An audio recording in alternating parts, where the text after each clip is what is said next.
بسم الله الرحمن الرحيم. اللهم صل وسلم وبارك على سيدنا محمد وعلى اله واصحابه اجمعين. ازيكم يا حبايبي، عاملين ايه؟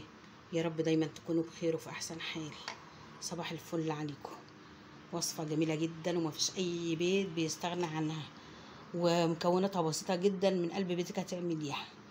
بسم الله الرحمن الرحيم. معايا هنا نص كيلو دقيق نخلته حلو قوي. عندي هنا معلقتين سكر كبار ممسوحين، معلقه خميره كبيره ممسوحه، نص معلقه بيكنج باودر، ربع معلقه محلب لو موجود، مش موجود خلاص، انا عشان عندي من العيد فبستخدمه في اي معجنات. نص معلقه ملح صغيره. هحط بقى المكونات دي كده على الدقيق. يا ربي معلقه ملح صغيره ممسوحه، معلش، معلقه ملح صغيره ممسوحه.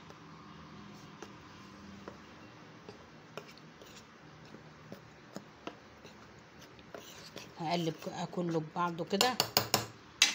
ودي ربع كوبايه زيت. ادي المكونات اللي هنعجن بيها. اعجن شويه كده في الدقيق بالزيت. قلبت كل المكونات اللي انا حطاها والزيت عليها بالدقيق، غلفتهم ببعض. هنزل بقى بكوبايه ميه. بسم الله الرحمن الرحيم.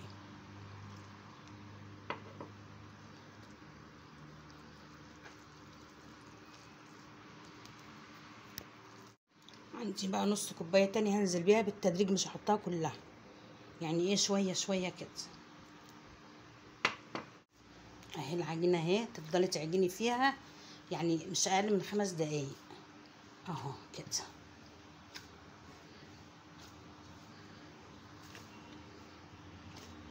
لغايه ما تطلع من ايدك وتبقى تلزيقتها، يعني بصي تلزيقتها خفيفه كده بسيطه اهو اهو.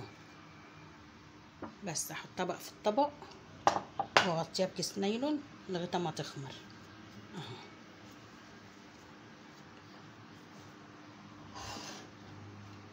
بس حطيت انا معلقه حبه البركه ومعلقتين سمسم اهو، لخبطهم في بعض كده. عايزه تشيلي حاجه من الاتنين شيليها، يعني عايزه تشيلي حبه البركه شيليها، عايزه تشيلي الاتنين كلهم شيليهم، انت حره. في ناس ما بتحبوش ولا بسمسم ولا باي حاجه اهو. قلبتهم في بعض كده. هحط عليهم شويه ميه صغيرين بس.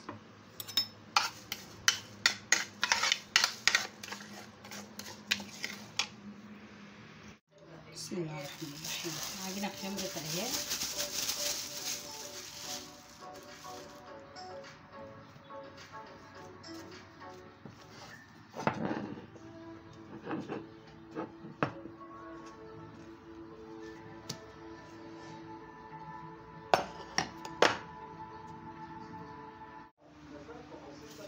بسم الله الرحمن الرحيم.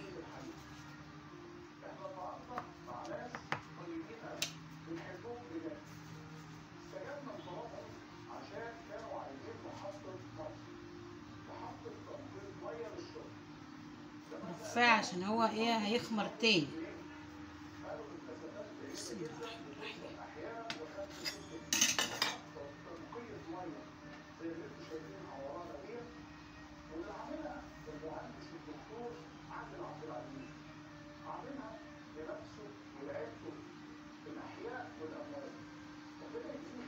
ده كده شكل، يا رب يكون واضح اهي كده. وانت تظبطيها بقى كده اهي. تعملي وانت شغاله تغطي العجينه بكيس نايلون.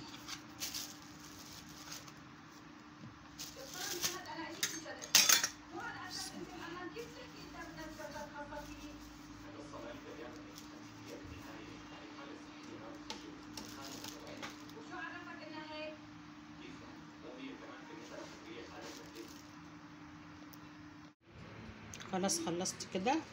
هسيبه ربع ساعة يخمر تاني وبعد كده ادخله الفرن. بسم الله الرحمن الرحيم. كده بقى ادخله الفرن ربع ساعة اهو مغطياه، اما تخمر وتضاعف حجمه. بصوا بقى البقسماط وجماله، بصوا عامل ازاي، بصوا السوا بتاعه جميل. ده نص كيلو دقيق اهو. وعايزه اقول لكم خفيف خف الريشه وجميل جدا، طعمه حلو قوي. انا ما كانش مستحمل على الصاج. بصوا مفرغ من جوه ازاي، بصوا عامل ازاي. طعمه تحفه تحفه. بصوا مفرغ من جوه خفيف، اكنك بتاكلي حاجه كده جميله، احلى من طبعا بتاع الفرن 100 مره 100 مره. ما فيش غنى عنه. الصبح مع كوبايه شاي بحليب، ما فيش بيت ما بيجيبش بقسماط كل يوم. اهو ده كله ده بنص كيلو دقيق، ما شاء الله. بصوا قد ايه الكيلو البقسماط بقى ب 100 جنيه الوقت، ومش من اي فرن تلاقيه حلو. يعني في فرن تلاقيه حلو و10 وحش، مش اي فرن هتلاقي البقسماط حلو اللي انت عاملاه الجميل ده. اهو بصوا عامل ازاي. الصبح مع كوبايه شاي بلبن، بالليل يكون حد مش عايز ياكل بياخد بقسماطتين مع كوبايه زبادي او مع كوبايه لبن او مع حته جبنه، يبقى جميل الكلام وحلو الكلام. ايه رايكم؟ ما شاء الله. ايه رايكم؟ بصوا الكميه قد ايه، وسيبكوا بقى من الكميه كمان، ده طعمه تحفه تحفه. انا كمان غير اللي كلته يعني، ما كنتش فطرت، عملت كوبايه شاي بحليب وفطرت. جميل جميل تحفه. طبعا انتوا عارفين ان الاسود ده حبه البركه، حبه البركه وسمسم، وقلت لكم اللي ما بيحبش حاجه يشيلها. جميل قوي، اتمنى تجربوه ان شاء الله هيعجبكم وتقولوا لي رايكم ايه. اشوفكم على خير يا احلى عيله في الدنيا. تنسوش كومنتاتكم الجميله، كلامكم الحلو، لايكاتكم اللي بتنسوها كل مره، حبايبي تسلم ايديكم وعينيكم. اشوفكم على خير ان شاء الله في فيديو جديد، والسلام عليكم ورحمه الله وبركاته.